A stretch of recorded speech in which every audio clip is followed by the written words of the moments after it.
Okay, good morning, commissioners and advisors. I will welcome everybody. I think we have the Gotowebinar set up running well. If there are any problems, you can't hear, or well, if you can't hear, you can't hear. But if you can't do what you need to do as part of the meeting, just let us know quickly, and Keith's here to help fix any of those problems. And so with that said, I will pass to the chairperson, Mr. Paul Ryall, to walk us through what we need to achieve today. Over to you, Commissioner Ryall. Yeah, thanks very much, Dave. Are we expecting anyone else to join in at this point, Dave? No, we currently have the 12 attendees. Keith, if you can just expand that on the screen for me, and we'll just have a quick look, and we'll just give a quick roll call. You should be able to look at those attendees yourself, but let me just run through them. So from the top, we have, I guess it's alphabetical, so we have Kerry McGillard, we have Frank Lockhart, John Lepore, Stacey McCorkle, Glenn Merrill, Commissioner Davis, Commissioner Ryall, Commissioner de Grief, Commissioner Yamada, Commissioner, I'm having trouble scrolling, Commissioner Alverson, Commissioner Oliver, and Glenn Merrill. I think that's the list. So in terms of other attendees, we might be missing a couple, but that's everybody who's currently online. All right. And then, of course, in the room is myself, David Wilson. I have Keith Jernigan and also Lara Erickson. All right. Yeah, I can't see everyone that you named off there when I scroll through the names I at least have on my end, but maybe others can. But when I scroll down, I don't see everyone. That's why I was asking. Yeah, there's two tabs there. One says staff, which has 8 on it, and another one says attendees 4. So with those, we have the 12. Okay, now I see it. Okay, thanks, Dave. Great. Okay. So you have the agenda up on everyone's screen, I take it? Yes. All right. So I don't have any changes to the agenda. At this point, we are going to focus on items. If you can just scroll down, I think, Dave, to we're going to start off on items 4 and 5. Is that a good place to start? I think just quickly looking at the fishery update, it'll just be probably a 5-minute quick look at the interactives, because it gives you those current numbers and understanding of where the fishery has been tracking with the potential impacts of COVID-19, which fall into the discussions for these emergency measures. And so if you are willing to entertain that, it would just take 5 minutes to flag where we are in the fishery to date. Yeah. Hey, David. Hello. This is Chris. Can you hear me? Yes, Chris. Oh, good. Thanks. I'm having trouble getting the audio on my computer, so I'm calling in now. I've got the screen on, but I can't figure out the audio, so I'm on the phone here. Okay. All right. And if you could just scroll down to the bottom of the agenda as well, then, Dave.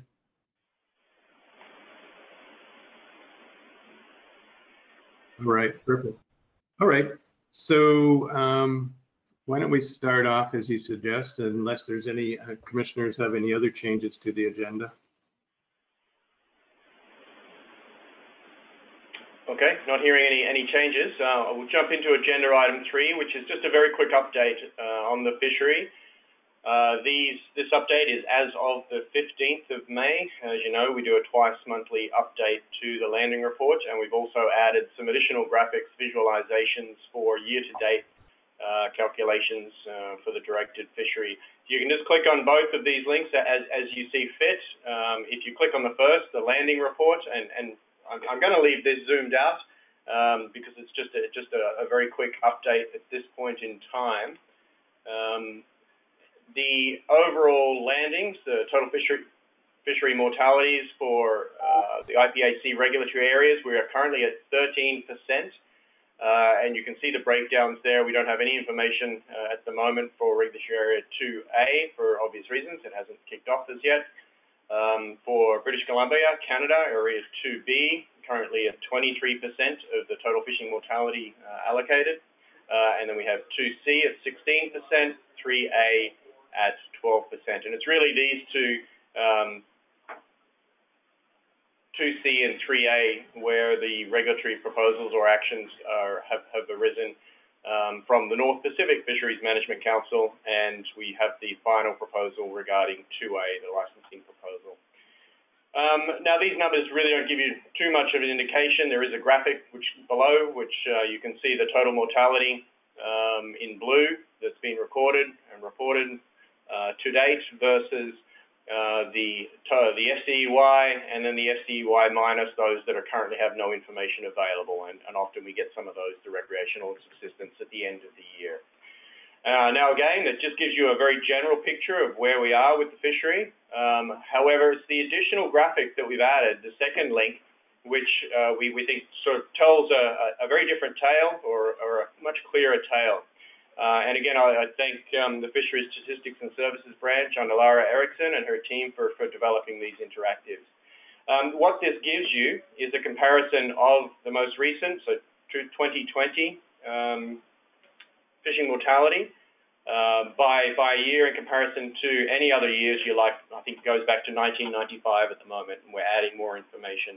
You can, with the various toggles here, look at, and I'll go into another view in a moment. This is the cumulative. You can have a weekly view, and then you can also switch it between Alaska and BC, so Canada and the US to date, because 2A hasn't landed anything as yet.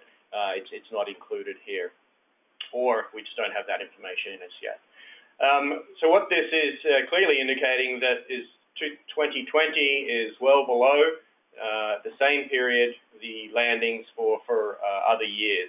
And just to give you a graphic in terms of all years from 1995, if you add all of those years in, you can see that 2020 is a very special year.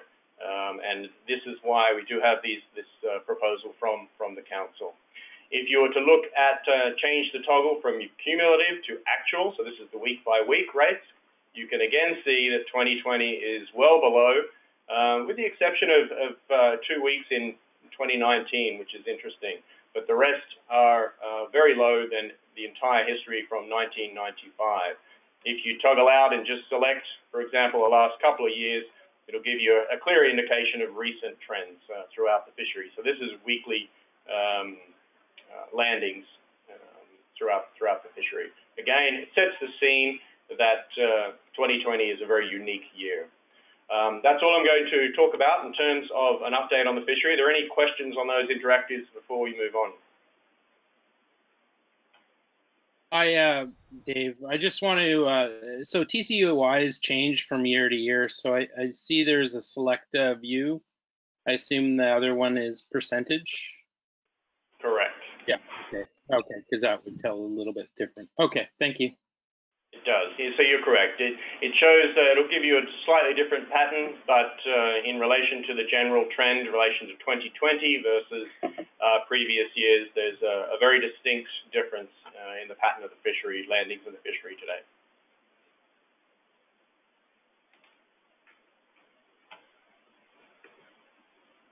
Yeah, thanks for having that put together. I had a chance to take a look at it yesterday, and it was a kind of an interesting picture that it's showing. In particular, the graph that you just brought up right now, I guess, Dave. So yeah, it's quite informative. Right. Okay. Well, if there are no other questions, then I can pass back to you, Chair, and we can move on to the next agenda item, if you like. Yeah, I think that would be good to just carry on. We might as well start in the way it goes through the Alaska Charter sector allocation. Not sure, Chris, how you'd like to proceed through this. The North Pacific Fishery Management Council has given us a letter. I don't know if you would like to start in any particular order or how you'd like to proceed. Yes, thank you very much, Chair. I think we have a number of papers to consider. So the letter from the Council, which you have all received, I will bring that up if I can spot it. Nope, I don't have it at my fingertips, but you all have the letter from the Executive Director of the Council, Mr. David Witherell. And in that letter, it outlines specifically in relation to the agenda item 4, the Alaska Charter Sector Allocation, a number of actions that the Council is requesting the IPHC undertake. And if we open up that paper 02, if you don't already have it open on your computer. So there are two papers relevant to this particular agenda item. Paper 02, which provides all the background in terms of what was originally proposed and then what was finally agreed to by the Council.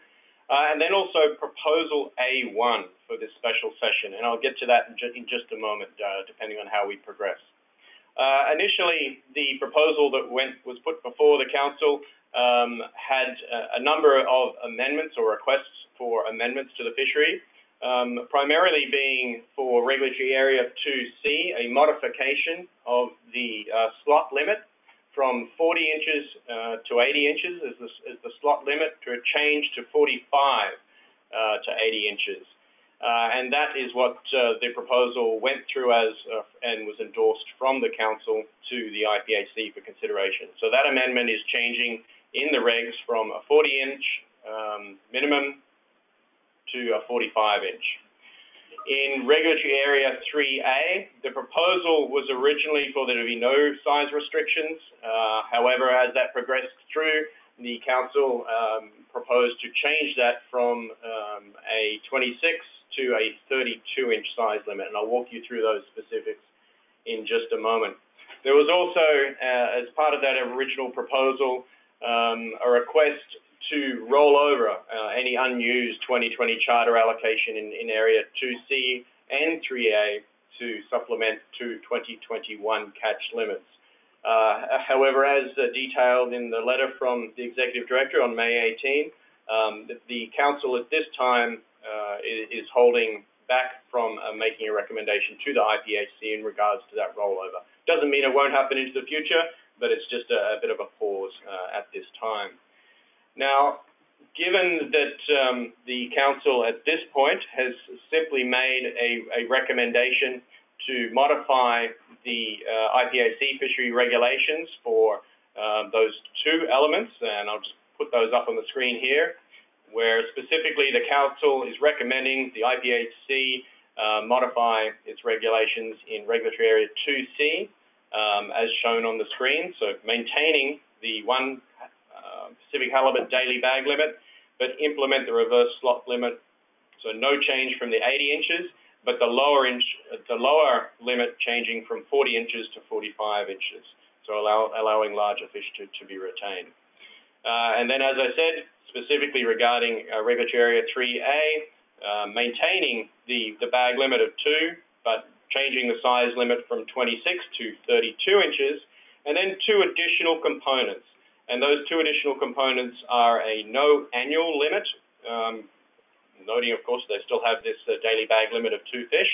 The annual limit was previously 4 fish, so that has been removed, and also no daily closures. The regulations as they currently stand indicate that they could fish on 2 specific days, which Wednesdays and Tuesdays, and so that's being removed as part of this proposal to the IPHC. If I jump over to that proposal A1, which you all have, so again, those modifications have been included on page 1, and then the specific regulatory text changes are provided on page 2 and 3 of that proposal A1. And so what it would mean is that there will be the following changes as shown on the screen, so modifying from 40 inches to 45 inches as the minimum slot limit for Regulatory Area 2C, and then increasing the size limit for Regulatory Area 3A from 26 to 32 inches. And so those are the two size-related changes to the regulations, and then by removing the Tuesday and Wednesday, so no limit on the days, paragraph E would be deleted, and then the remainder, paragraph F, subparagraph 1, 2, and 3 become redundant because there's no requirement at that point in terms of the overall bag limit of 4 fish per calendar year. So that's the proposal in a nutshell, and I know Commissioner Yamada has requested to speak to this item as well, and so through the chair, if you would like to take those comments from Commissioner Yamada. Yeah, thanks for the summary. Richard, yes, can you hear me? Yes. Yep. Yeah, there seems to be kind of an echo. But one further clarification as to the differences between the original proposal and the one sent up by the North Pacific Fisheries Management Council. One was that the original proposal was pegged to lifting of quarantine restrictions. Both proposals were somehow linked to those. So the council's action now is for the remainder of the season and not necessarily linked to any kind of COVID 14-day travel restriction. So that's just a clarification from the original proposal and the one that was submitted. So the action of the council is in response to stakeholders' request that due to the COVID-19 pandemic, that anticipated angler effort would be greatly reduced, primarily due to the cancellation of a lot of cruise ships in the summer, and the fact that there's a 14-day quarantine travel restriction placed on Alaska. So that would definitely disincentivize effort for people coming up because they wouldn't be able to quarantine before they went on their fishing trip. So with the request from stakeholders to the council, that effort will be down significantly in the event that we were able to open or were able to, and it is currently the case, you can still now fish resident anglers because they're not under a 14-day quarantine. That in that case scenario, that businesses would like to try to salvage somewhat of a season by either targeting resident anglers, and the difficulty with targeting resident anglers has been the differential bag limits. An angler coming on a charter boat would be severely restricted versus using their own vessel to access the fishery. And so by somewhat aligning the bag limits, it would make it more feasible for local residents to hire on to a charter boat to access their fishery. And if the restrictions were alleviated and removed later in the season, that there is a slight possibility that operators could attract out-of-state anglers to come back to Alaska to fish. Not quite sure, what that effort would be because we've never been in this situation before, but the council understanding that, travel would still be kind of sketchy as far as even if the restrictions were alleviated, the effort would be down just because of the fear of travel still embedded in a lot of people, as well as the economic situation of our nation, that the ability to have discretionary money to go on an Alaska fishing trip would be there and present. So most operators have indicated that even if restrictions were removed, that they would be down 50 or more % from last year's bookings. So given that there's a great possibility that effort's going to be reduced, the sector requested the ability to relax some of the restrictions that they currently, so that they can at least try to salvage whatever remaining season they might have, both targeting resident anglers and non-resident anglers. So that was the motivation behind the council action. That in a nutshell is basically what's before all the commissioners right now, to be able to approve a modification to the bag limits in Southeast and South Central Alaska.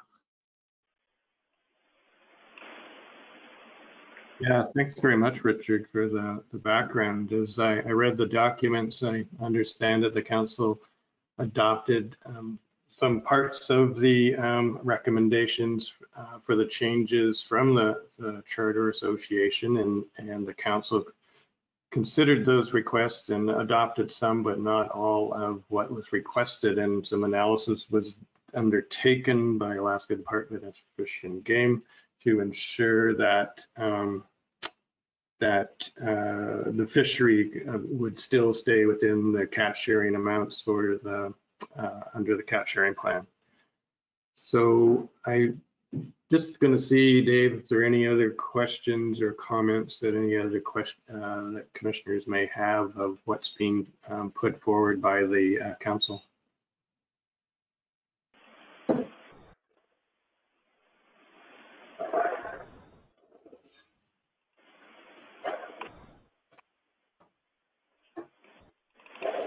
This is Chris. Can you hear me? Yes. Yep. There you go. Yeah, Chris here. And you know, the original proposal, I believe, included a rollover, and that's not part of the action. The council declined to take action on that or the year-round season. And so that added to me a comfort level with this. I think it's obviously we're dealing in unprecedented times, and I think this is a very reasonable proposal. Give people some additional fishing opportunities, additional relief for the operations, and with very low likelihood of any downside, if you will. And I think the analysis, you know, obviously there's some uncertainty around the projections and where you'll ultimately end up here, but I think it's as I understood those projections is reasonable likelihood of staying within the total, and so I'm comfortable with these. All right, thanks, Chris. Any other commissioners have a question or a comment at this point? As I understand it, we would need to approve the council recommendations by at least 2 commissioners from both Canada and the U.S. to have this move forward. But before going to that, is there any other comments or questions that any commissioners have?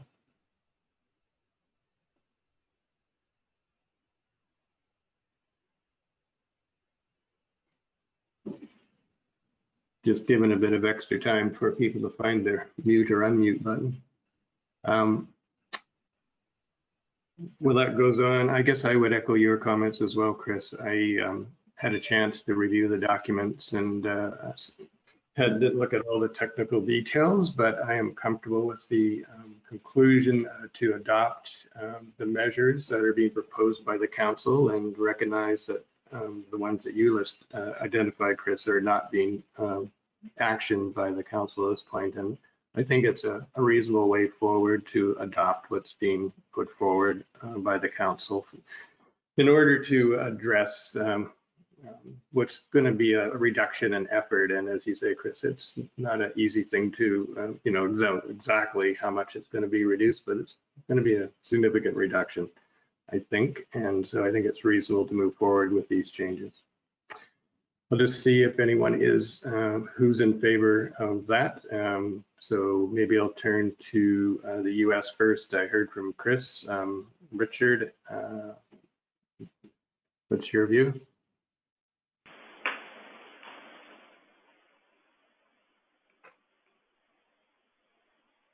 Yeah, this is Richard. Obviously, I'm in favor of adopting.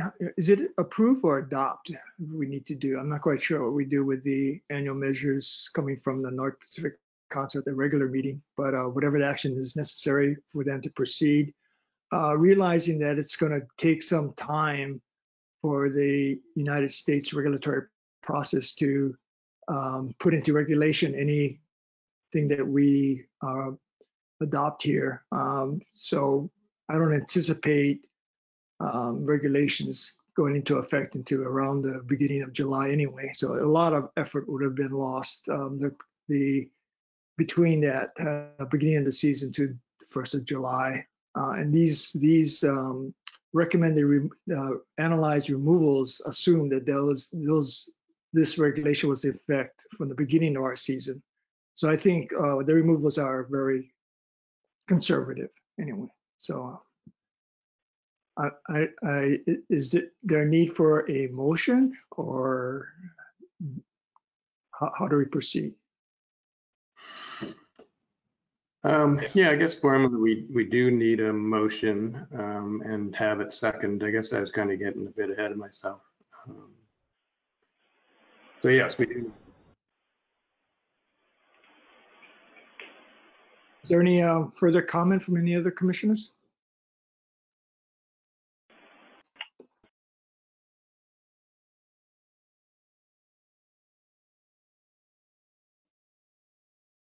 If none, I would make a motion to adopt the recommendations from the North Pacific Fisheries Management Council. Okay, is there a seconder? I'll second the motion. Neil here. Thanks, Neil. Are there any opposed to the motion?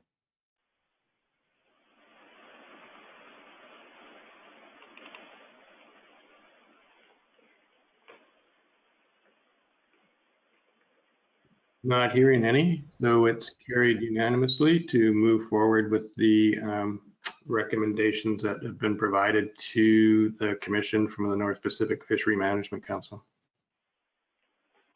Thanks, Chair. And if I can just put this text on the screen of how it would appear in the actions arising from this meeting.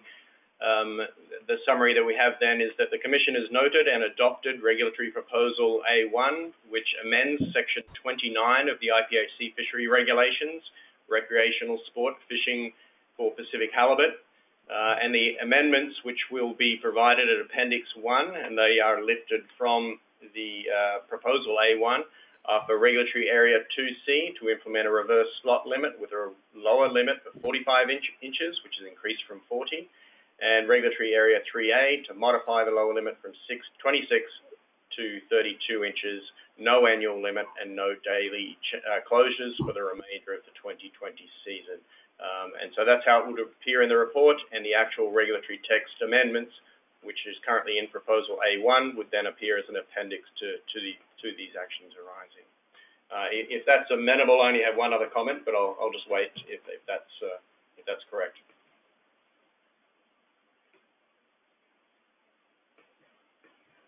Okay, not hearing anything, so that's how it would appear in the actions arising from the special session. The other comment, and I think I heard it earlier, is just a reminder that it almost goes without saying, but it would be worthwhile the Commission, including when we write to the North Pacific Fisheries Management Council, indicating that we have adopted those amendments to the IPHC fishery regulations, is also to indicate that the expectation is that the overall mortality limits would not be exceeded in accordance with the mortality limits at the AM96 meeting. I think that sort of goes without saying, and it's in the regulatory proposal. It's also in the text from the Council. And so if that's amenable, then this additional paragraph below would be added as well. Not hearing any opposition to that, Dave, so I think, yes, please proceed. Right. Thanks, Chair. So that closes out agenda item 4 from the Fishery Management Council recommendation perspective. As Commissioner Oliver had pointed out, there was also the rollover provisions and a broader discussion around a year-round fishing season. I would suggest if we were to have a discussion on that, and I think there may be some interest, that we move that to the other business, noting that it's no longer part of the proposal, and we could move on to agenda item 5, if that's amenable. Yeah, I did have, sorry.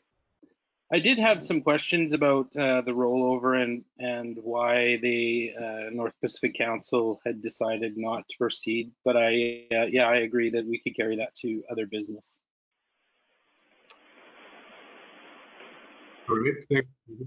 So we'll move to agenda item 5. This is the Pacific Halibut and Sablefish Fishery, which is a request to extend to year-round fishery.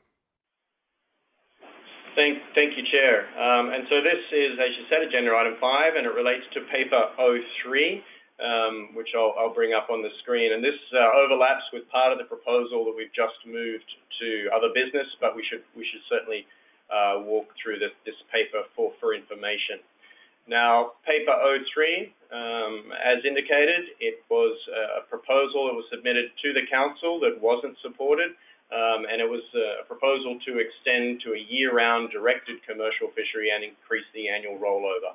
And so at this point, it's simply for noting, and we could probably have a more robust discussion under other business if you'd like, or we can certainly take some up now.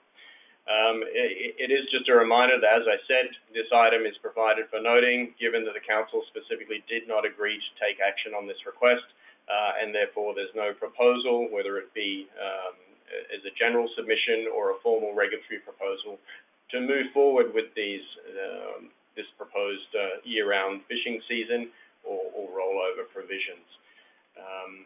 But with that, I can either just pause and leave the discussion for a full discussion in other business, or if there is specific questions at this point, through the chair.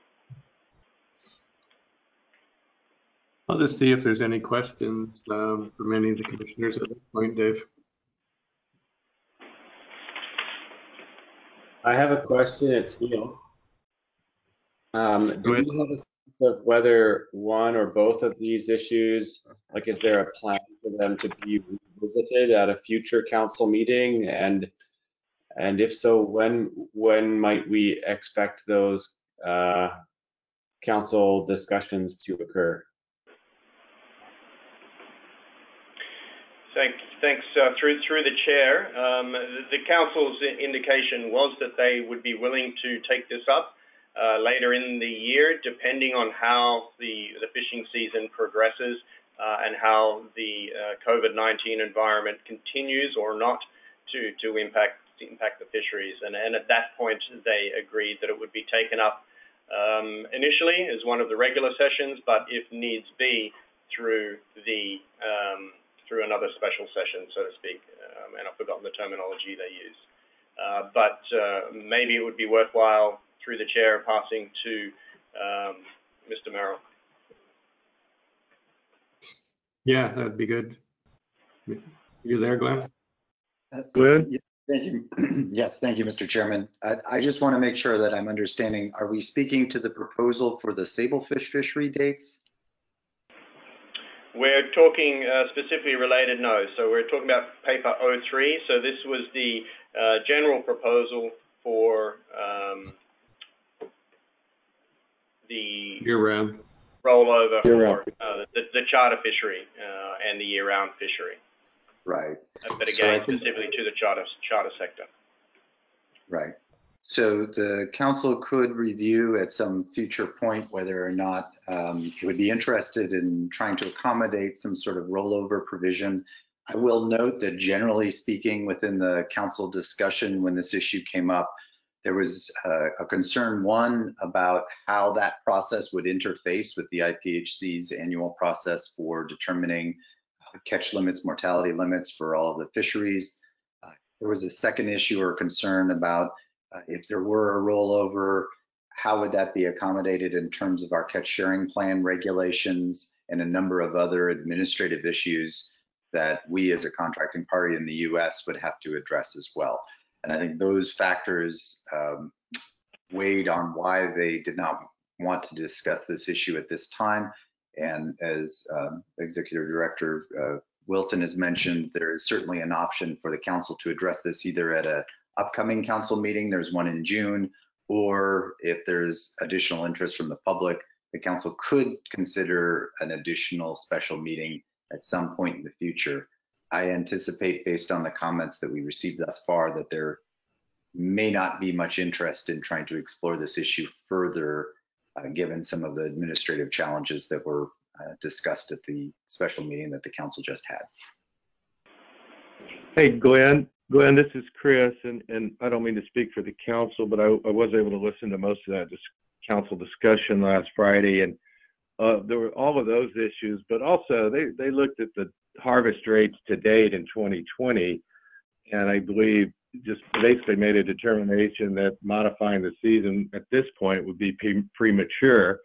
We don't know yet whether and how much uncaught fish would be available relative to rollover proposal, and that, you know, unharvested 2020 pounds, there are mechanisms to account for that in future catch limits that exist in both the stock assessment and the harvest specs processes. So those were just some additional points that stood out to me in terms of why they didn't make that recommendation, and also would it be very reflective of my own discomfort level with adopting either of those at this time.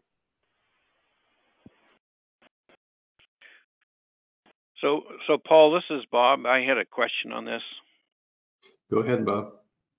Yeah, David, I was confused by this in that I was unsure if they wanted, was the intent that, let's say they wanted the fishery extended to December 31st, was their feeling that then the season would start January 1st, or was there a feeling that we would have our annual meeting and the season would again start, say, in early March to mid-March, like it has been? Was, when they say year-round, was it anticipated that we would actually start January 1st, 2021?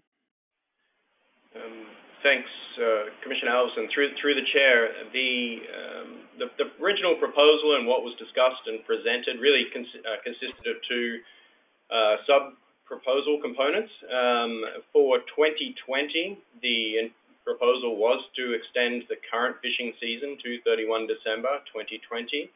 But there was also an element in there about proposing to the IPHC, or potentially proposing to the IPHC, to then move forward on an ongoing basis for a year-round fishery, commencing January 1, ending 31st of December. So it was really a two-component proposal. The council didn't have an appetite to pick that up as not only for 2020, but certainly for 2021, and acknowledge that that's something that should go through the IPHC standard process of consultation and potential consideration for adoption at the AM97 at the end of January. So, and that was also what we included in our paper 03, advice that you really need to separate the two matters. This was an emergency measure that was being considered by the council, and looking at 2021 really shouldn't be considered at this point an emergency measure. It's really only to do with the 2020 fishing season. Yeah. Thank you. And can I add just an additional thought, Chris, here, that in order to do something like this with all the uncertainties that we've already discussed, in an emergency context, just doesn't make sense. I think we need a much more robust discussion as commissioners and with the commission and other agency staff involved, and frankly more input from the industry and affected halibut users, the public, that we don't have near the opportunity here today to avail ourselves of. This is Richard. Just like to comment a little bit more about the rollover for the charter sector. At that meeting, we felt that, like Chris and Glenn said, that this action wasn't necessary now, that later in the fall, after the conclusion of the season, we would see how much allocation was still left in the water, and that this could be taken up in the council meeting, possibly in October, and that any kind of rollover could probably be held at the domestic level. where adjustments to the decision-making process in adopting harvest recommendations from the Charter Halibut Committee could take rollover as a mitigating mechanism for the COVID-19, and the council could use that in their adoptions and recommendations to the IPHC. So it wouldn't be necessarily something the IPHC would have to adopt in their regulatory process, but the council could take that as a consideration in determining in the analysis what removals would be. Normally, the state's analytical process wouldn't be that responsive to the kind of analysis needed in an emergency like this. So they might come out with a analysis that showed a more restrictive bag limit. However, the council could take action using a rollover from this COVID season as a basis for making a more liberal recommendation to the IPHC. So that's just my take on it. Thanks. All right, thanks. Richard, any other comments or questions on this particular item at this point?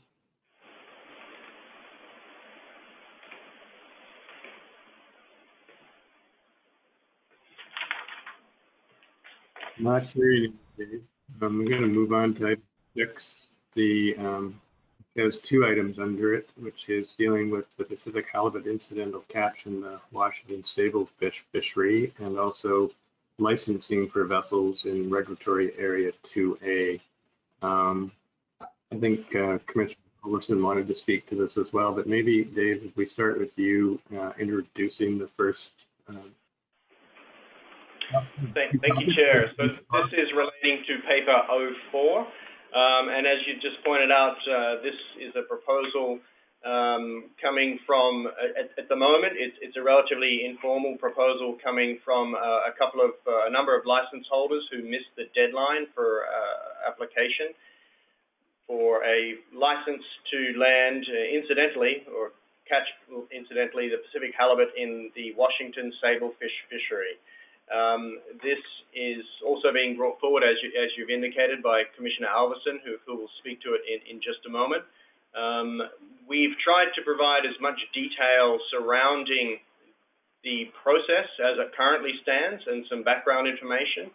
The IPHC Fishery Regulations 2020 state that the license deadline is the 15th of March, or if it's a Saturday or Sunday, the following workday, and in this year, the 15th of March was actually a Sunday.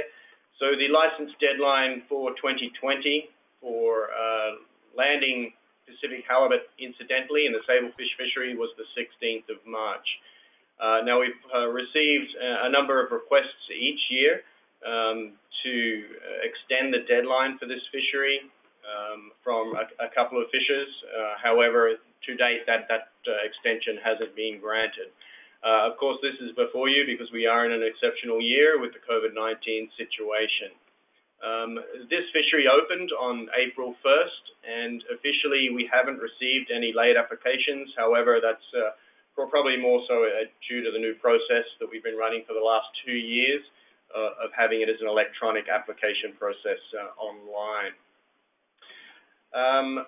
From a biological, ecological perspective, there's certainly no reason why we wouldn't consider this proposal. So it really comes down purely to the Commission's decision from a process and other potential that you may wish to consider.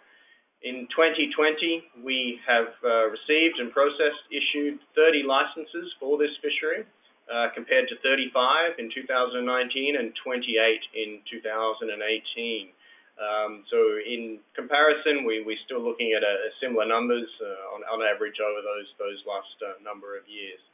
That said, we certainly, while there is the COVID-19 environment to consider, the Secretariat is not aware of individual circumstances, and so we certainly wouldn't want to place aspersions on why, at this time, those 3 license holders didn't submit their license application on time. Or at all at this point. I think that's pretty much all we have. There's very minimal other considerations for us, but if it were to go ahead, we've also provided you a proposal A2, which would give you an indication of how that would look in terms of a regulatory modification. And so this would be a specific modification to Section 15, licensing vessels for IPHC Regulatory Area 2A, and solely to paragraph 9, where at the moment it has the 15th of March as the deadline. The Commission, if you decided to approve and move forward with this request, would need to provide a new date to modify paragraph 9, and that would be the sole modification to this regulatory section. And with that, I will pass through the chair to Commissioner Alverson. Yeah, is that okay, Paul? Yes, go ahead, please. So I've asked this to be on the agenda. With regards to the vessels that participate in this fishery, they're required to land their fish north of Westport, including Westport and north. Fish and the halibut come north of Point Chehalis, which is just to the south of Westport. In the past, we have held close to the March 15th date. This year, I've had a number of people, for a variety of reasons, have contacted me for missing this. I know one of the boats, Northern Prince, went into the IPHC offices around February to get his permit, and we weren't issuing them apparently at that time. And he, for whatever reason, did not get back to and was not monitoring electronically, and did not apply in a timely fashion. The other, St. John II, has a similar issue, and a third one, there was a divorce, and the lady is the one that is the managing owner, and her husband failed to get the permit. The importance of this halibut this year is just critical, because the halibut price, the average blackcod price, has dropped from $4.50 a pound for an eastern cut fish off the coast here to about $2.20 to $2.40. Same price structure is taking place in Alaska as well. And so the ability to harvest to have the halibut in the mix is critical for landing the blackcod as well as attracting the crews to go out there and land this into the state of Washington. Washington has lost almost all their shore-based plants now in Puget Sound, with Bornstein closing this year. Out of Bellingham, we do have the public cold storage there in Bellingham, but it's the landing of this halibut and blackcod is really important to the state of Washington. We have 20 to 24% unemployment going on, so I see this as an economic issue this year. I talked to David about when would we expand this to, and so based on his comments to me, my recommendation would be to extend the date from March 15th to the last working day of this month, which would be the 29th of May. So those are my comments, Paul. I can expand a little bit if there are questions. All right, thanks, Bob. Are there any questions on this issue from commissioners to either Dave or Bob?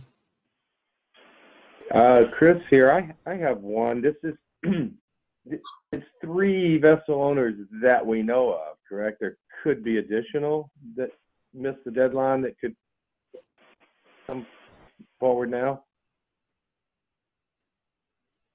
That's correct. David, you going to take that? No, I was just going to say that yes, at the moment we're only aware of 3, but you're correct that there could be any number of others. And the other question that I have that's critical to me on this, I'm not a big fan of going back and changing rules and regulations for very specific cases where people missed a deadline. But in this case, we are dealing with a very unusual set of operating circumstances, and it's totally plausible that COVID was, a reason for missing the deadline. So, but I guess the other consideration is changing rules and regs for a specific group if it adversely impacts someone else. And for example, I would want to, and I haven't been able to ascertain from my conversations with Bob or with my own staff that there is a downside. In other words, if we were to do this, is there some negative impact it would have on other users, particularly the ones that met the deadline? And not seeing any that I'm aware of or have been pointed out to me, I'm not seeing a big downside in granting this dispensation, if you will, and changing the deadline, till June 1st to give folks another 10 days.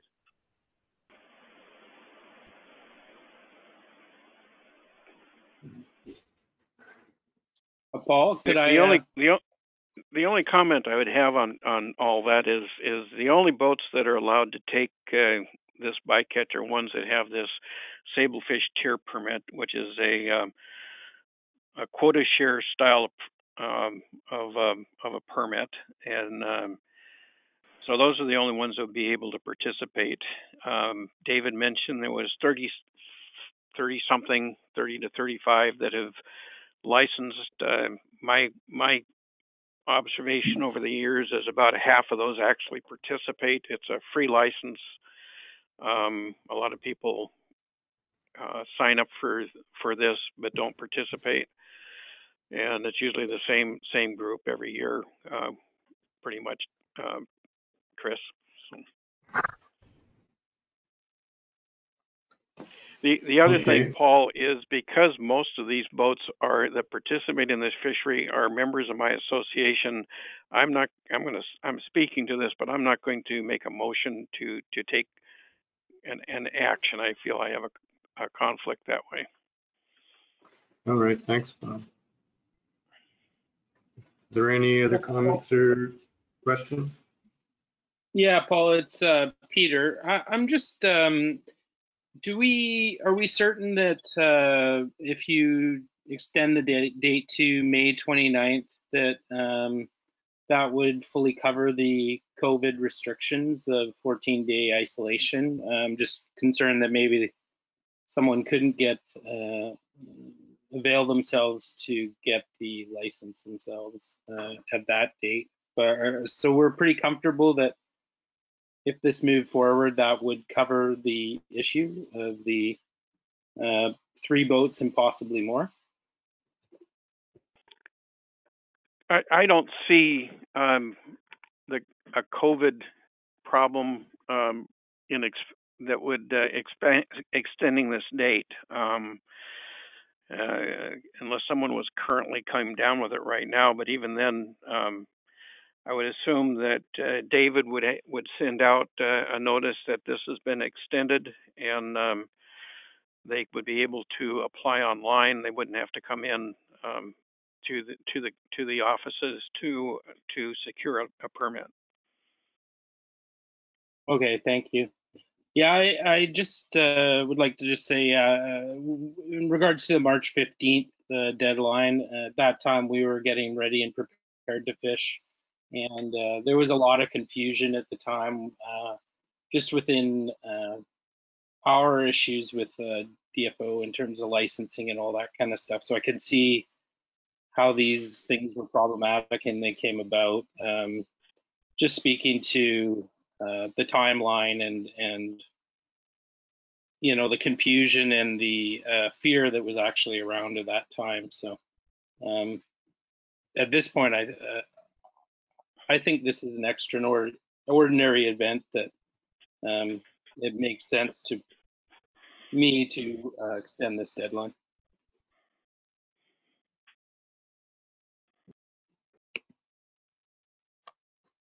Okay, anyone else?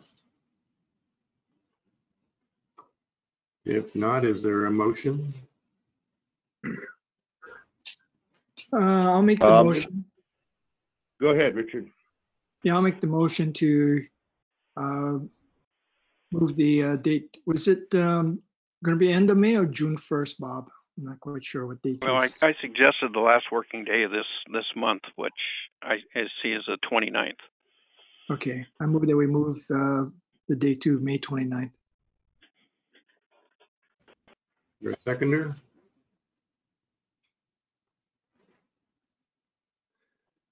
I can second the motion. Oh, sorry. Right? Anyone opposed?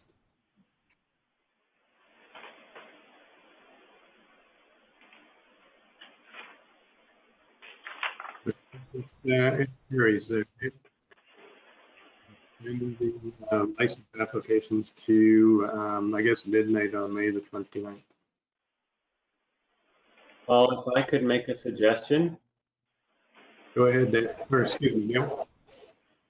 Maybe just again, sort of to cite the extraordinary circumstances, just to put some kind of bounds on this and try to signal our, adherence to timelines in most circumstances, but obviously this year is not a normal year. Yeah, that's a good point. Thank you. So if you could make sure that that's clear, Dave, why would the rationale for the extension? Sure, we can certainly do that. And so the text that you've just come up with there is that the Commission has noted and adopted the regulatory proposal A2, and again we'll include that as Appendix 2 to this document, which amends the deadline for when a fishing vessel or when a vessel operating an incidental catch fishery during the sablefish fishery, etc., is extended or changed from 15th of March to the 29th of May. And there we'll add that additional sentence noting that it's being done due to extraordinary circumstances related to COVID-19 environment. Hopefully it's not COVID-19. That would be scary. Okay.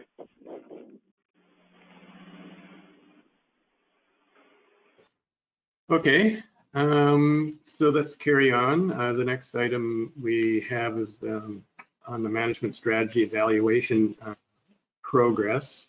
Dave, you're going to give us an update of how things are progressing? Yeah, so there's actually one item immediately prior to that, which is the update in the Fishery Independent Setline Survey. Should I take that one or jump to MSE? Oh, sorry. No, I got it. I scrolled past 7. Go back to 7. Sorry, Dave. That's okay. Okay, so relating to agenda item 7, there's no papers. This is just requested for a quick verbal on where we're at in our preparations for the 2020 Fishery Independent Setline Survey. So just a reminder that as per our last meeting, you set a decision date of the 29th of May, so next Friday, for when the Commission will consider the abbreviated Fishery Independent Setline Survey Plan and whether we have enough background material and support material and operational capacity to operationalize the Fishery Independent Survey commencing on the 1st of July. And so the decision would need to be made on whether we proceed or not because of COVID-19 on the 29th of May with a target commencement date of the 1st of July. So at the moment, I'm just going to put a few quick diagrams up for you to view. This is the current amended Fishery Independent Setline Survey for 2020. As you can see, the purple stations and the yellow stations combined are the full grid that we can sample. However, the abbreviated version that you agreed to at the last meeting are the yellow dots. And so it involves not sampling at all in 2A, reduced in 2B, not all in Area 4, and reduced in Area 3B. And so the current estimates or number of stations that we would survey are 898. Now, what that means in terms of the design and revenue estimates, now this is the spreadsheet that you've seen a number of times before, and we've updated it, and apologies if this is a little bit too small, I can zoom in just a moment. So a reminder that this is all of the survey stations, charter regions rather, those that were selected, the vessels that were selected, the average price that we expect, or that was recorded last year versus what we expect this year. And now we ran previously a number of simulations at reductions in that price by regulatory area, and at the moment it looks a little bit more positive, especially with a number of openings throughout the United States and hopefully Canada in the not too distant future. Depending on the COVID-19 environment, we're expecting only a 25% reduction in prices paid for Pacific halibut during the setline survey period of commencing 1 July. Now, it's been below that previously. However, our current estimates with what the price is coast-wide is a 25% reduction from 2019. And with all of these various scenarios, and what you adopted was option 7 at the last special session, we are expecting to be essentially revenue neutral. And so this line here, this number, which is 19,081, is currently what we're expecting from the Fishery Independent Setline Survey, taking everything into consideration from the charter bids that were accepted, the price of bait that we have, the operational expenses to get samplers out and back, the price paid per pound during the setline survey season, which will commence 1 July, and a couple of other factors that we've included. We do also have the simulations if the price goes south from there, and if you look at a 30% reduction, 35, or a 40% reduction, the survey becomes somewhat workable at 30% rather reduction, but anything more than that, it becomes quite risky in terms of our bottom line of what we're likely to lose on the survey this year. And the Commission expressed no desire to have a large bill at the end of this setline survey year. So with that, we are on track, we believe, with, and again, there's an error here, so 19,000 is insignificant in terms of what it actually might be. We could end up losing 100,000 or more. We could end up making a little bit more money. But at the moment, our calculations indicate that we're revenue neutral. So just to go back again, what you can expect to receive in the week commencing next week, so the 25th of May, we will provide that spreadsheet that I've just shown you, an updated simulation, and we'll again look at the current price coast-wide by regulatory area, charter region, and also we'll provide you with the COVID-19 operational plans, and that is specifically related to the Fishery and Independent Setline Survey staff deployment in terms of the safety measures and protocols that we'll be putting in place. So that's all I have on that update. It's just to give you an indication, a comfort level, that we will have all that information coming to you starting Monday, and we will need to hold a conference call in whatever form it may be to ensure that you're comfortable and give the green light for the Fishery Independent Setline Survey to commence on July 1. And I'll pass back to you, Chair.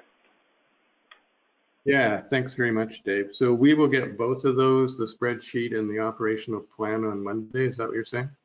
We're targeting Mondays to start to get some of that material to you, and certainly at least a couple of days in advance of that meeting on the 29th, and we'll have to schedule that.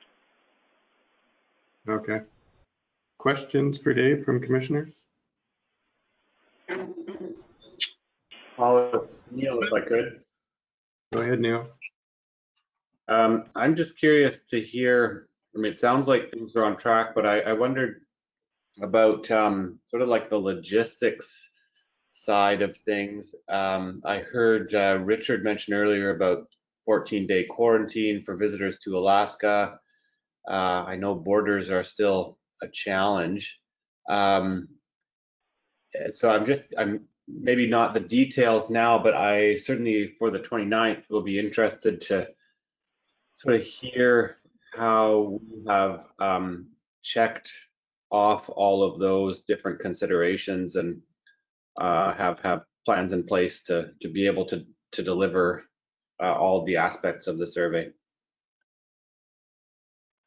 Well, thank you, Commissioner Davis. Through the chair, absolutely is the answer, and it's probably been our biggest concern. Assuming the COVID-19 environment itself permits the survey to go ahead, we've assessed the potential income and expenses, and we're comfortable with those numbers, and we can certainly update those. We can develop operational plans for deployment, safety measures, and protocols. But when it comes down to it, if we can't get our setline survey specialists to the ports to get on the vessels in time to comply with that 14-day quarantine, and then actually, as I said, get on those vessels and conduct the survey, then it's going to fall apart. And so the various aspects that we're considering is, first of all, the location of our setline survey specialists. We've already done the recruitment round and selected them. We've already selected the vessels and have the bids all finalized. And so once that decision is made on the 29th of May, we have essentially 2 weeks to move our setline survey specialists to the various ports where they're going to commence the survey. And then as a result, as you said, assuming that 14-day quarantine is still in place, they will then be housed in appropriate accommodation that we've selected, put into that quarantine, and they will undergo their training this year remotely, while either immediately prior to that deployment or during that 14-day quarantine period in the various quarantine accommodation. So in short, yes, that's certainly all under consideration, and we'll make sure we present that to you in full on the 29th. So, Paul, this is Bob Alverson.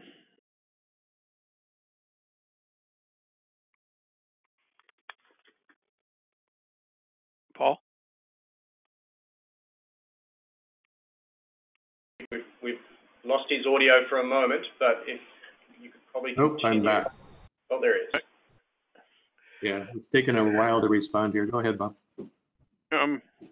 So yesterday I was on a conference call on observer issues, and the Alaskans were saying they expect the first week in June the governor to modify possibly this quarantine issue. So that may be a time point to watch for. And then also there's a group that is providing for COVID tests here at Fisherman's Terminal.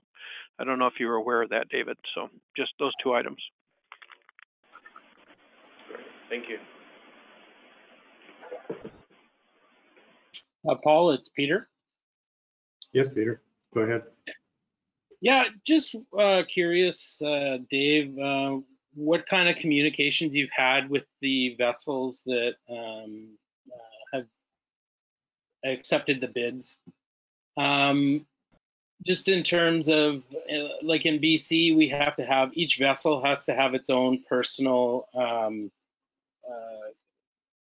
process and list of things they have to do. And I just want to make sure that they jive with the recommendation that you're going to have for the vessels, just for safety precautions regarding COVID. Thanks, Peter. Commissioner de Grief, through the chair, the answer is that it's very much a one-by-one discussion based on local restrictions and requirements. And so we absolutely take into consideration and must take into consideration whatever local restrictions, regulations are currently in place for COVID-19. And then in addition to that, we have the layering that our setline survey specialists are coming from all over the US and Canada.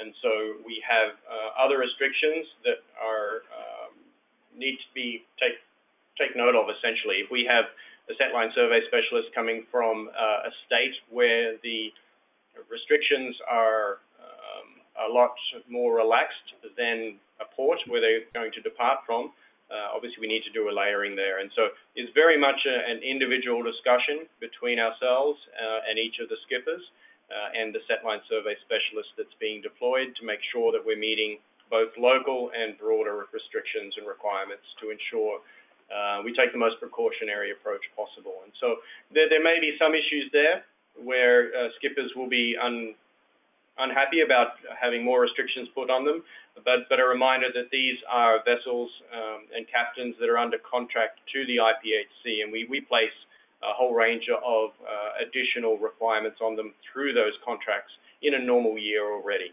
And so they're familiar with those additional restrictions being put in place for other items, obviously not COVID-19. Yeah, my concern is more that they may have restrictions just in their own vessel that might not, that you might not be aware of, including some of the folks I think have 14-day isolation periods before crew are allowed on the boat, and yeah, a number of various procedures that are specific to the vessel because just of the workplace environment that it is. So I just would encourage, yeah, that you have good communications with the vessels and the process is considered. Great, thank you very much.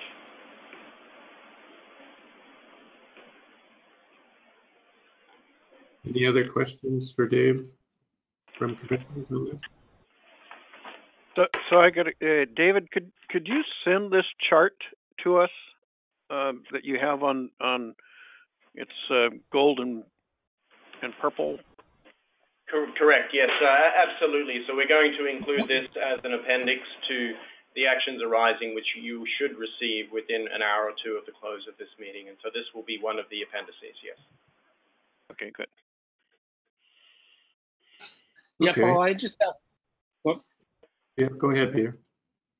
I just have one more question, just in regards to the actual bid process. I was just curious, Dave, how you felt it went. I got a little bit of feedback from some of the folks, and they had some concerns, but I was just curious how you felt that the process went, considering the new environment that it went through and all the changes that happened.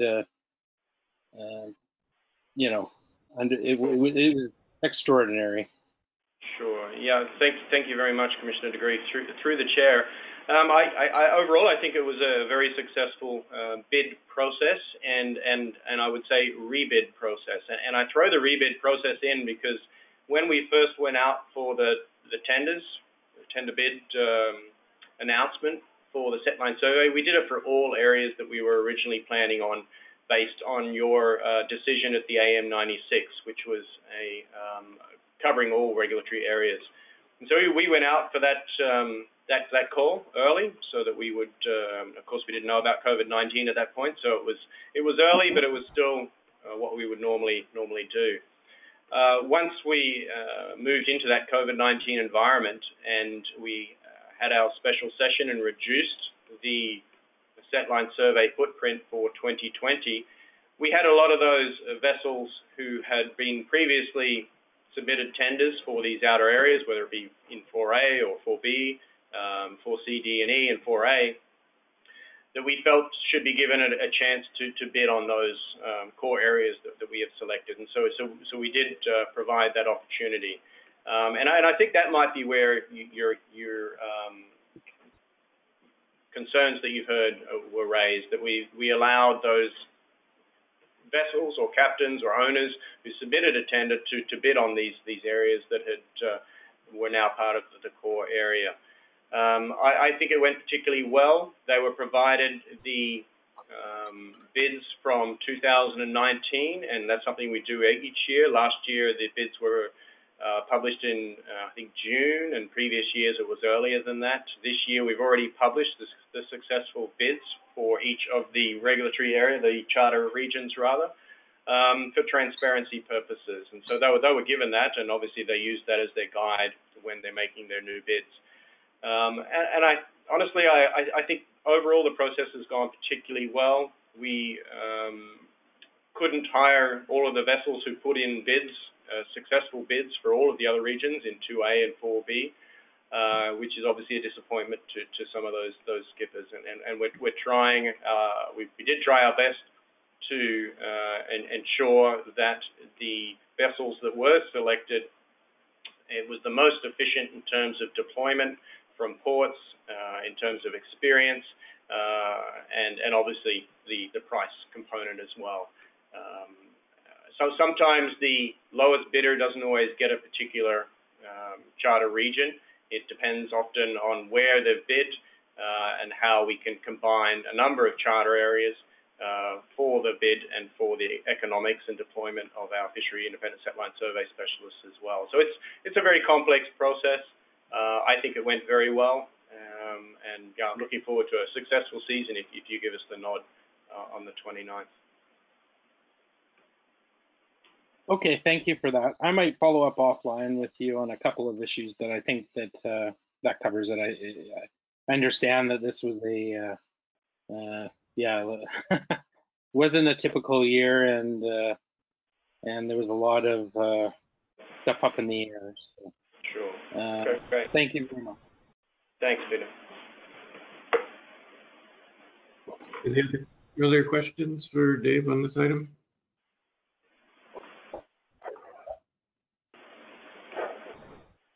All right, Dave, I think we can move on to item 8 on the management strategy evaluation progress update. Thanks, Chair. So you would have seen the report that was sent out via a circular last week. The MSAB was held last week itself. I'm just going to bring up the report so that we can answer any questions in a simpler way if you have them. And so we published the report via that circular on the 15th of May. The MSAB considered a range of topics and results that were presented, primarily on the scale component of the management strategy evaluation process.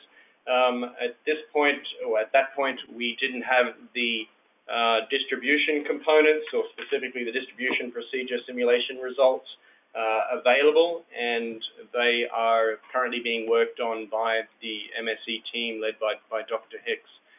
As a function of that, we and the MSAB have requested, and we're going to facilitate the need for an intersessional meeting on the 17th, 18th of August to review those specific results from the prioritized management procedures, which are described in Appendix 5 of the MSAB report.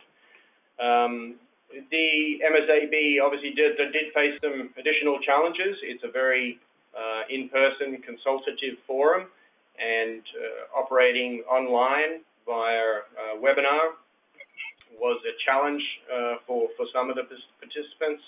However, overall, it was a very successful meeting, and we're very, very appreciative of everybody's willingness.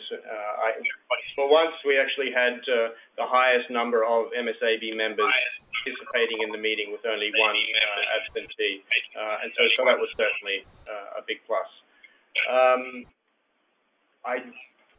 In terms of overall delivery, the MSAB is still noted that despite the limitations in holding an electronic meeting, it's not going to affect the overall timeline for delivery of the MSE results at the AM97 in 2021.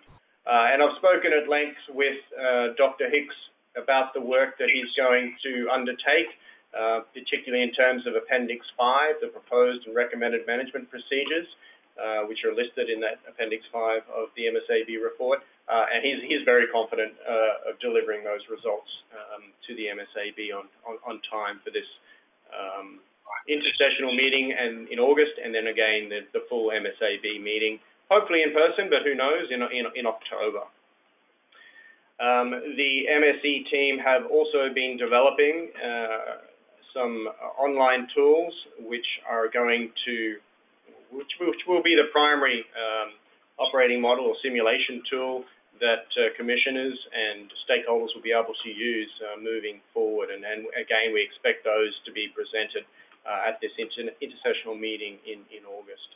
And so with that, I'm happy to close and take any questions. All right, thanks, Dave. Questions from Commissioner?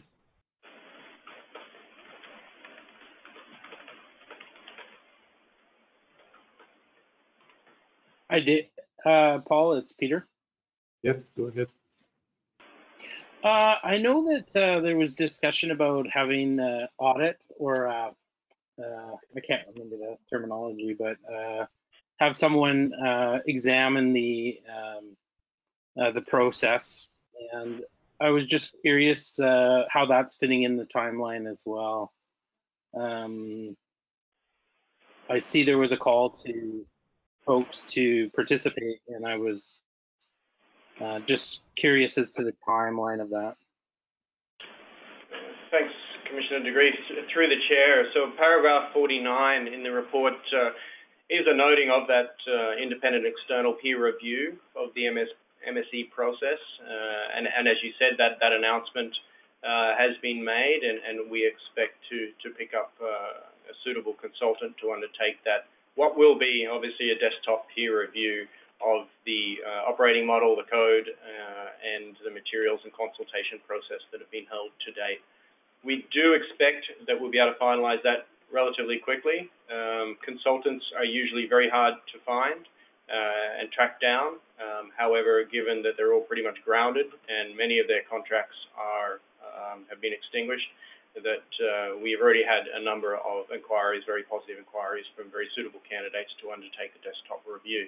So we expect that this will occur, will be contracted in the coming short period, and then the peer review will be undertaken prior to that intersessional meeting in August. And so at that point, we'll also provide it to commissioners prior to that meeting, then also the MSAB, and then hopefully a full in-person discussion as well at the next MSAB meeting in October, if that's in person or electronic.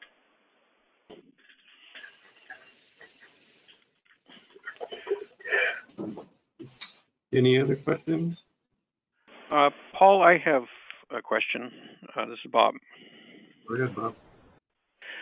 So, David, I had Per Odegaard walk me through these options on table XX, I guess it is, A through L, and there's an option that I don't know if this is appropriate to ask for, but I was just wondering if there was an option that could be looked at where no regulatory area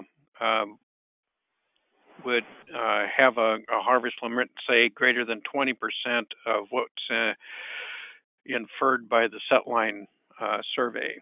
And I don't know, I would ask the MSAB to examine that suggestion and maybe inform us what of these sub options such a filter would be appropriate to. Thanks, Commissioner Alverson. Through the chair, if you could email me the specifics of what you're suggesting, I can run that by Alan in terms of what he's already doing versus what's missing there. And we could certainly communicate that to the MSAB itself for information. And if that was to be a formal request from the Commission, that would certainly automatically go through. If not, look, I'm sure Alan will be able to run those informally, particularly once we have this simulation tool up and running. It's something that could be running. We are a little bit hesitant in expanding the profile at the moment, but if you could send those specifics through, I could confirm pretty quickly how close we are with some of the other restraints, the restrictions that we're using, and how close it is to what you're proposing there. Okay, Paul, if that's okay with the rest of you, that's what I'll follow up with Dave. I guess I would like to, not sure that I fully understand what you're requesting to be undertaken by the team, Bob. I'd be interested in seeing it as well. Are you proposing that this would be an additional management procedure on top of the 11 that's in the current table? Well, it would be a filter for maybe one or two of these options. That they have this maximum up or down of 15% in here. I am of the coast-wide harvest, and this would be a filter for each regulatory area that wouldn't be able to expand beyond a certain amount. And the number I picked, 20%, is random, but I don't know if that helps. Yeah, this would be rather than the 15% that's currently in a number of those, you're suggesting that provide a bit of a wider range to be considered, like 20%? Well, it would be no single area, single regulatory area be able to expand beyond 20% of what the set line survey is informing. And I'm not sure which option that they have that might work with.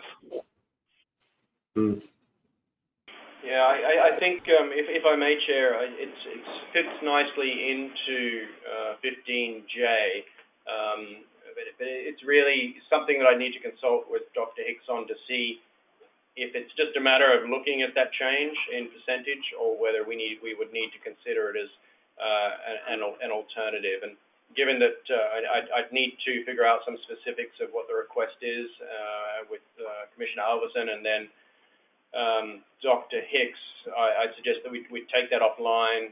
Commissioner Alverson provide the specifics, discuss it with Dr. Hicks, and then we can circulate that amongst the commissioners to have a discussion before any decision was made. Yeah, that'd be good, I think, Dave. The reason I hesitate, Bob, is that I know out of those A through J that there was a lot of discussion at the recent MSAB meeting, and they prioritized them where I think there's 6 to be priority 1 and 5 are priority 2. And if this would be another one, I would suggest it become priority 2. And the reason I say that is I guess, Dave, I'm glad to hear that you had a chance to discuss with Alan about progress on producing results for the August meeting. So I guess, there was some disappointment that there weren't results to see at the most recent meeting. And I understand the concern was that some of the output from the models wasn't quite meeting what the expectations were. And so didn't want to share results and come back and say, well, we found an error, but we spent all this time looking at it. So I think that was a sound decision not to share them, but I think having them meeting August 17th and 18th might have lower participation just given the time of year it is. And so one of the requests that's come forward as well is to see the results as they're generated for each one of those management procedures rather than getting a whole package at once just before the meeting. The request, Dave, is to actually see the results as they're generated for each one of the management procedures so that people have a chance to better understand them and be better prepared for the meeting on August 17th, 18th. Yeah, so thank you, Chair. And I can confirm that with the discussions I had with Alan, that is the intention. And I believe he had a discussion with the co-chairs at some point and highlighted that's something that he would like to do as well. And the main thing is getting the simulation, the modeling up and working and functioning. And as soon as the bugs are being worked out, that's exactly what will happen. And so we'll have MSAB already has a SharePoint site and other means using the application that the MSE team is developing. And as you said, as each one of them are tested and simulated, the results, particularly for the distribution procedure simulation results, are being developed, they will be communicated on an ongoing basis.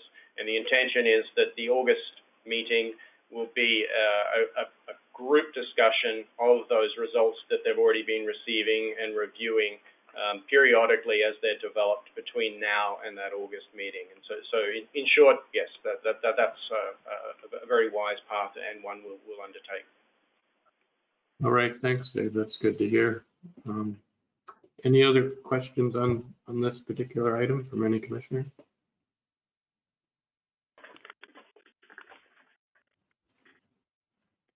Paul, it's Peter. Go ahead, Peter. Yeah, just in terms of new management Yeah, just in terms of new management procedures to be added and considered. Just hearing the harvest rate of 20%, that is somewhat arbitrary. So I'm sure there would be people that would want to debate higher or lower or whichever. And I also would like to note, I know that this, you're just going to pass it forward to consider, but I think it would create some heartburn for a few of the MSAB members that that's being considered offline. So like a specific management procedure. So I just want to flag that, that's all.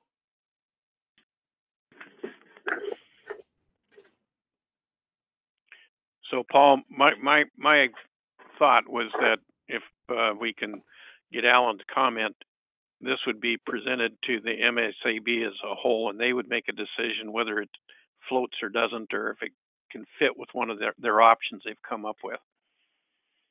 I didn't want to force fit this on them, as maybe Peter was kind of saying.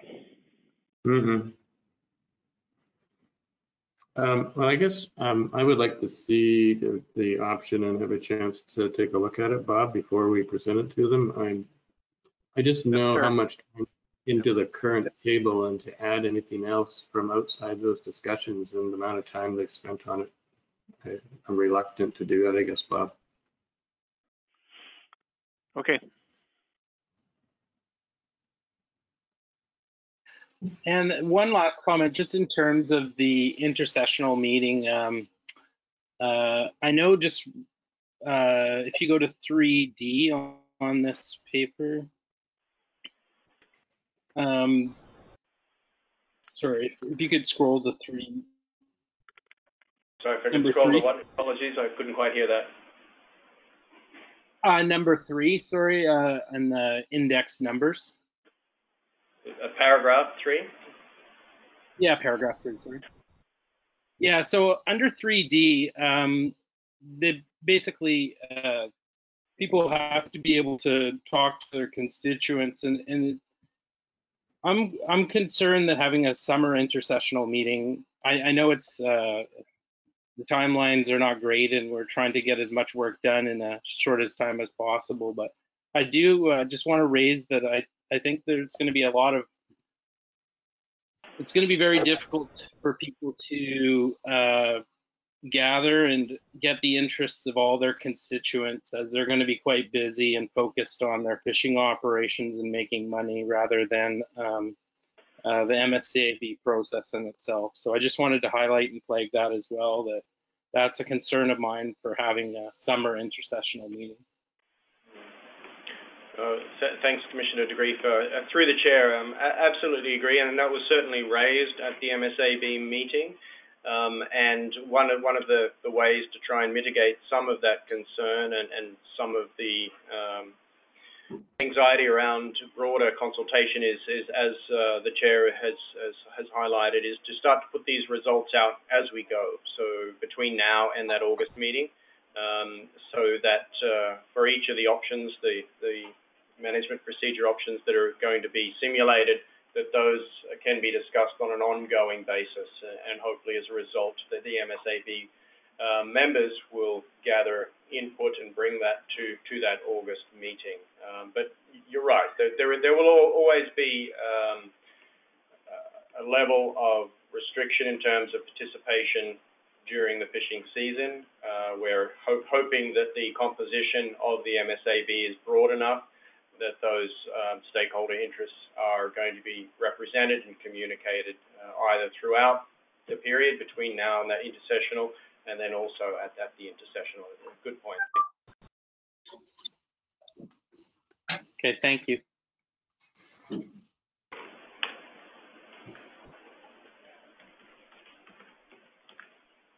Paul?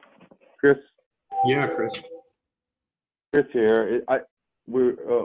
I had a different issue, or apologies, if we were done with this item, I had to revisit the issue on 2A and the May 29th date, but I wasn't sure if we had moved on yet.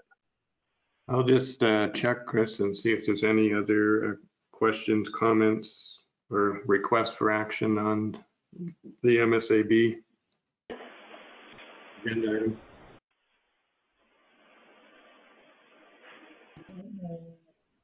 Not here.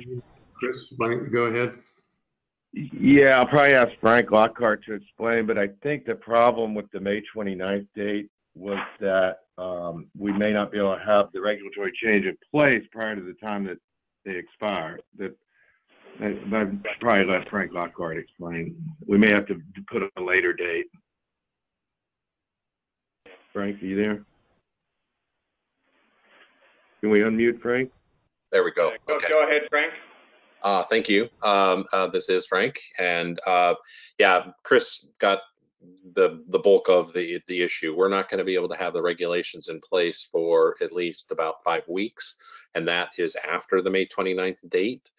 And so I have been having a little bit of a back and forth with Lara on this, but I guess it would maybe be an easy fix just to say, since you guys wanted to provide about 2 extra weeks, maybe say 2 weeks after the regulations are published, or perhaps if at least have a fixed date that is perhaps about 7 weeks from now might be a better way forward. That way there's no issues or confusion about the application of this extension of the deadline.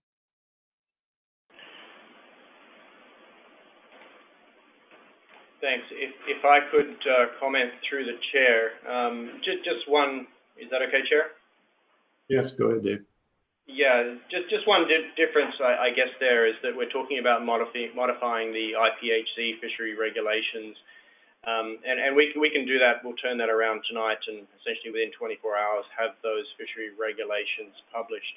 And specifically for this item, we're talking about an application deadline through our online portal of being the 29th of May, so one week away. That doesn't mean we're issuing the licenses. That means that if the U.S. would like us to wait, noting that this is a domestic fishery, this should be managed entirely by the domestic agency. If the agency would like us not to issue those licenses for another 4 or 5 weeks, whatever it's going to be, until domestic regulations are promulgated, that's an easy fix for us.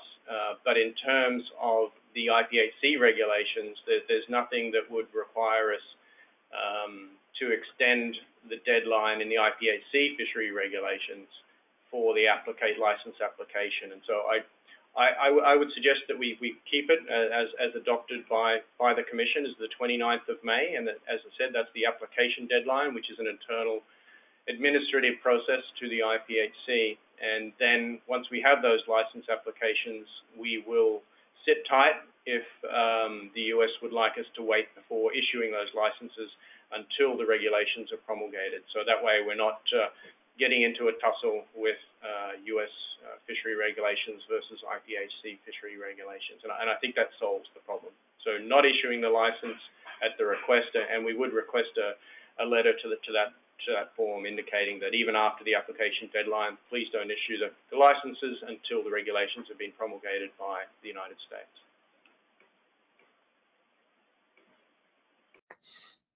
Will that work for you, Frank?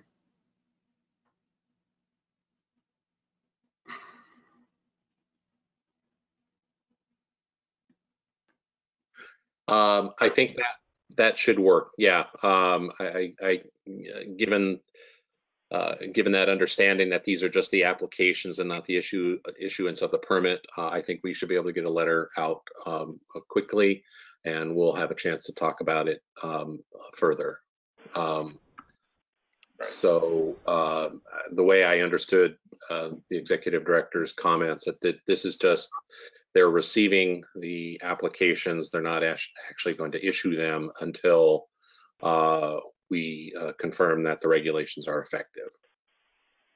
That's correct, Frank. Thank you very much.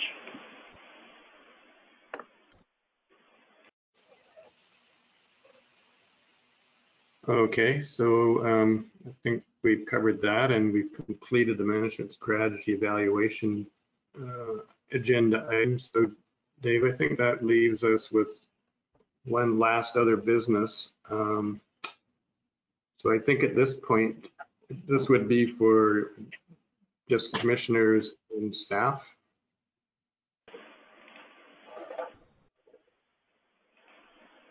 Correct. Thank you, Chair. And so I think the request there is that we pause for 2 minutes. We allow other agency staff to log out, with the exception, I believe, of state, and I think that's all. And we will reconvene in 2 minutes to address other business. We just stay on the line?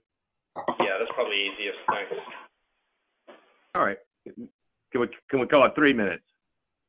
3 minutes. Thank you. Okay. 3 minutes.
Chris here, I'm back. I don't know if everybody else is yet. Right. So Thanks, Chair. So I'm just going to quickly highlight. So we have Stacey online, and then we have the 6 commissioners online as well. So whenever everybody is ready, we can. It should be a short discussion, but we can kick off. So I'll pass it to you, Chair. Yeah, thanks, Dave. Maybe just make sure everyone's back online. Okay, Commissioner Oliver? Yes. Commissioner Davis? I'm here. Commissioner Ryall is there. Commissioner DeGreef? Right here. Commissioner Yamada? I'm right here. And Stacey? And Commissioner Alverson?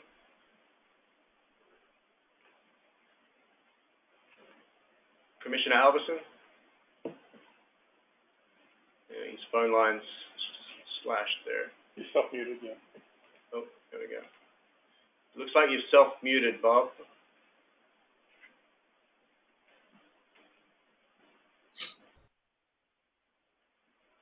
While we're waiting, are you there, Stacey, as well? Oh, we have to unmute you, sorry. Are you there, Stacey? Yes, I'm here. Right. Thank you, I'm here. We hear you, thank you. Commissioner Alverson? You're on self-mute, Bob, so you're going to have to unmute yourself. I can't do it.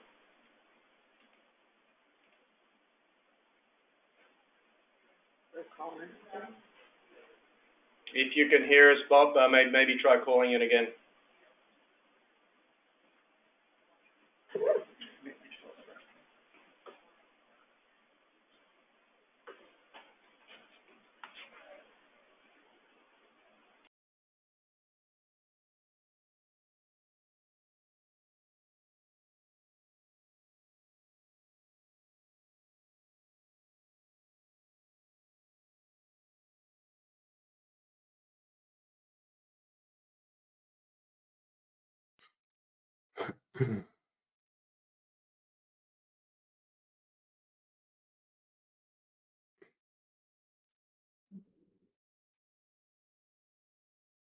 Bob's just dropped off for a moment. Hopefully he'll reconnect.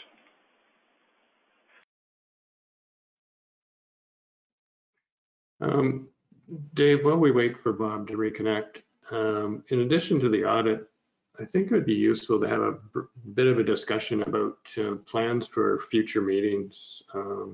What maybe you've been spending some time thinking about this, and what future meetings, what I'm referring to obviously are, we have a work meeting generally in September, and then we have the interim meeting and the annual meeting. And I don't know if you put in thoughts for contingency plans in case that all or some of those will need to be done by remote.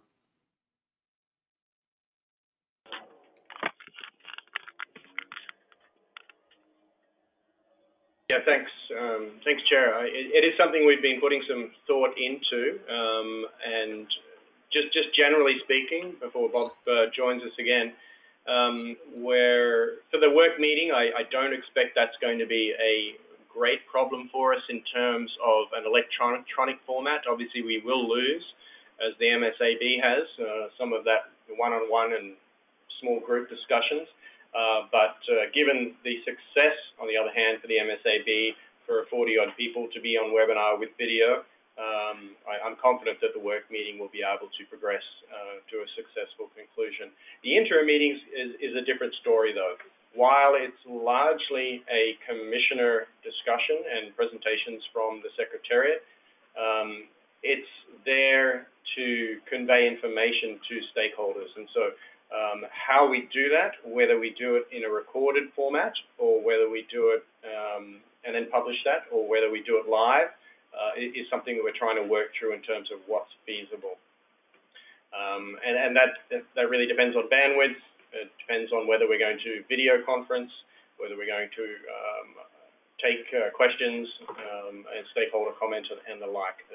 It's something that we are trying to figure out. At the moment, we do have the venue booked, and we're still planning on doing that, the November meeting at the Grand Hyatt again.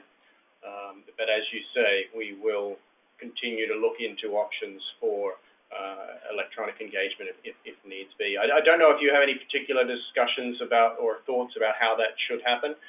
Sorry, just quickly, I see Bob is back, but you're still muted, Bob. Can you hear us at all? Yes, yeah, I can. I'm picking everything up. Okay, great. Sorry, back to you, Chair. No, I guess I just wanted to flag, I think it would be useful, Dave, to, it sounds like you're already working on this, but maybe it's an agenda item for September that we have some, proposals, and we'll have more information by September of what's doable.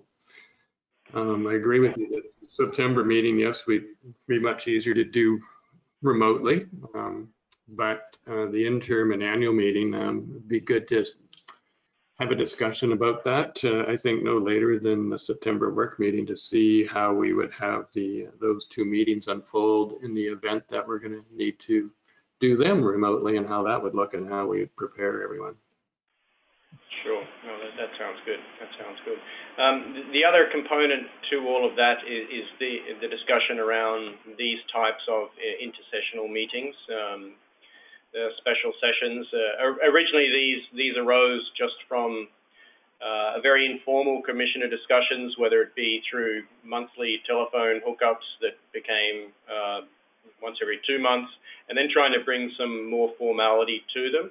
And that's where we came up with a special session component to try and formalize the discussions we hold, and to record your decisions and actions accordingly intersessionally, and we publish those via IPHC circular.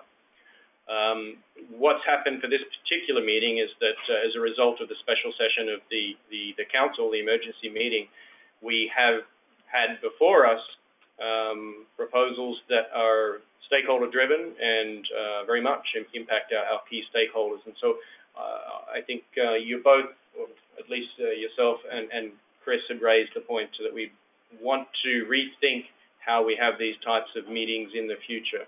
This was an emergency action, and I think it was the right thing to have it so close to the council meeting, to get this decision out, to get it published, and to promulgate the IPHC regulations.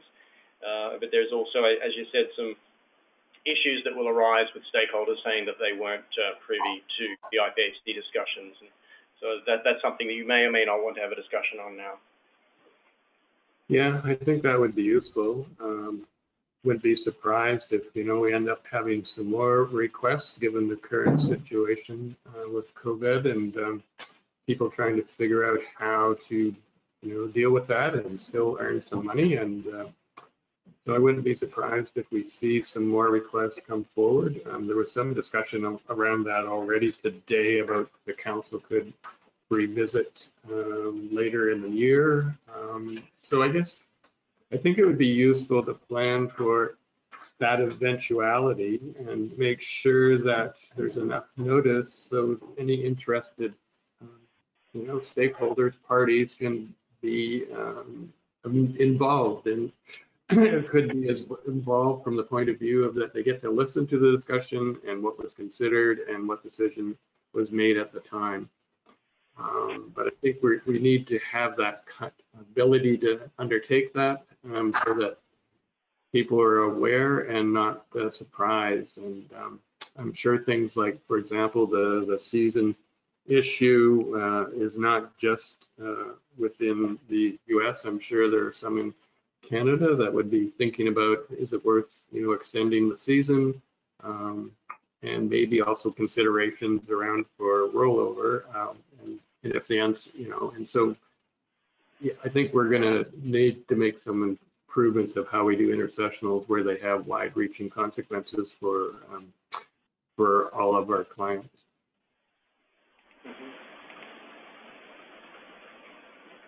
Well, can I add a comment or two, or do we want to come back to this later? I just have a couple thoughts. I think, why don't we talk about this and then we'll move to the audit. So let's finish this out, Neil. So if you have comments, go ahead, and I'd ask others as well about their views. Sure. So I agree with the suggestions that have been made. And I would also suggest that we think about what it looks like when we do return to some form of in-person meetings. And do work to develop things like safe procedures for the various aspects of our meetings. Now that may be some time away, but I don't think even when we do come back to in-person engagement that it will look the same. And so starting to define how that would happen and what kinds of guidelines would need to be provided for attendees and how we communicate about those in advance and so on and get the word out, all of that I think would be useful to consider as well. And then my second thought is that at least for the coming year, if we do, maybe it will be the next few years, but if we do return at some point to in-person meetings, say for the interim and or annual meeting, we may expect fewer people to be able to attend in person, just given the financial implications of what so many people are going through. And so when planning meetings, if they are going to be in person, thinking about how we might need to adjust the way the meeting is run to account for the possibility of many more people who might be trying to participate remotely is another dimension that probably warrants some thought. For example, how we facilitate the participation of people into something like conference board or PAG with a mix of people in the room or people calling in or attending online. All of those things may be more of an issue this year than they would have been historically. Yeah, that's good points, Neil. I think, Dave, I think it would be good if, and I'm sure you've been thinking about this as you've already indicated, to have pretty good plan ahead to deal with these options for moving forward and have that discussion. I would say, again, it's no later than September, but I'll see if there's other commissioners that have other ideas or concerns about both intersessional decisions, but also how we plan for the coming more broader meetings, the interim and the annual. Yeah, this is Chris, Paul. I agree with everything Neil said. Just on the issue, if we have additional intersessionals where we're making decisions and regulatory changes like we did today, I do believe strongly we just need to be able to have the public have access to those discussions. Just maybe it's listen only, but I think that's important.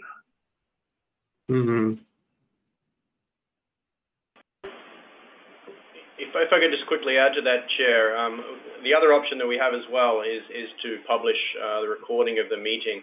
We are recording this, and obviously I'll pause that when we get on to the next item, but there is that option for publishing post-meeting if they are special sessions that are held at short notice and we don't have the tech ability at the moment. We will, of course, now seek to have that technical ability to rapidly put up a broad-scale meeting for the public to join and listen in only.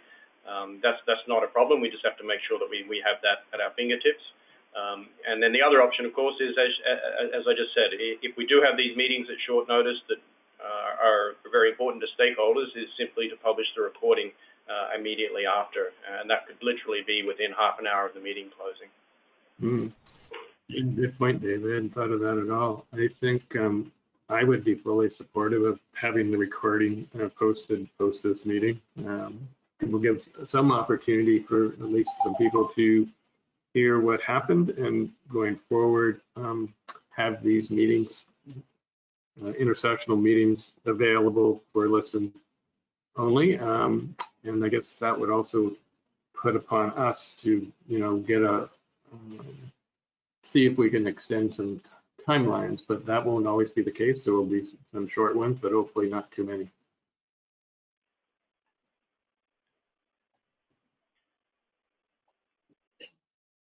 Yeah, just Paul, I just have a couple comments. Go ahead, Peter. Just to expand on what Neil was discussing, in terms of the one that I would find most challenging, having these meetings online would be the caucuses and how that would be generated and how that would be how that would work. I was just curious if you did have any.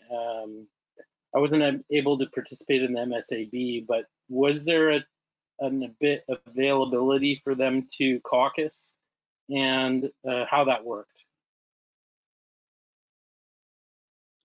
Sure, I can speak to that through the chair. In terms of the MSAB, yes, there was a number of options that were informally provided and formally provided for that type of caucusing, so to speak. Noting that the MSAB isn't specifically meant to be for national delegations, so to speak. It is individual members sort of sharing their perspectives. We can certainly do that in any form. It wouldn't be very difficult for us. For example, if we were to move into the interim meeting, we would have, if we were doing it electronically, a main webinar, Gotowebinar format where it's video, it's recorded, people can listen in, people can interact. But then it's not much difficulty for us to set up additional webinars with different addresses, and it can be called the U.S. delegation or the Canadian delegation, or it can be split up into whatever scale is required or requested on an ad hoc basis. It would just be a request from a particular stakeholder group to the Secretariat. We would like to set up a caucus, and we would like it to be recorded or not recorded. And that's just something that we would then set up, send out a link to. It can be password protected. It can be restricted or open, however those groups would like. And so it's very much something that we can adjust to. We are facing very much a new way of doing business, and it's worked. I think it will work very well to do in that format. The alternative, of course, is for the delegations, the contracting parties, to also have your own networks for security. If you have particular sensitive discussions that you wouldn't like to run the risk of the Secretariat having access to that. And using your own passwords and the like. So there are many options open to us or available to us, and I wouldn't be, I'm not concerned that it's something we can accommodate. I think that would be something we'd be very happy to facilitate. Very good. One other comment I would have is for myself, but would, you know, when it came out a May 29th meeting, I had lots of time to plan in advance as I'm quite busy just and out of range a lot. So if we're going to have an intersessional meeting, I understand this was an emergency one because of the fact that some regulations were going to be looked at. But if possible, we could schedule these with you know, at least 2 weeks or something advance notice, so so that I can plan, but basically for myself. Selfish. Okay, thank you. Yeah, no, that's a good point, Peter. I think it's applicable to all of us, and so with, you know, the short-term ones would be the exception and not the rule, and so allows us to plan better and get notice out so that people know what are going on, which is what's happening as well. If there's no other comments on this, I think the action item is for you, Dave, to come up with maybe some outlines of how to move forward and incorporate, you know, the ability to caucus, for whether it be for the subsidiary bodies and or for delegations, and, you know, the pros and cons of having maybe the delegations look after their own. But I would look for you to put some of that together for our September meeting so that we can understand both the intersessional meetings, but also the more broad meetings, the interim and annual. Sure, certainly. Thank you. We'll take care of that. All right. Let's move on to the update on the audit. So back to you, Dave. Sure. Thank you, Chair. And so this is Before I jump into that, I'm just going to stop the recording. Paul, just quickly, thanks to Dave for putting this together so quick, and thanks, Paul, to you and Neil and Pete for your support on our charter management changes. And I'll just say best wishes and stay safe. Thanks, Chris, and same to all. So we will be talking shortly. Thank you. Thank you. Thank you. Thanks, bye.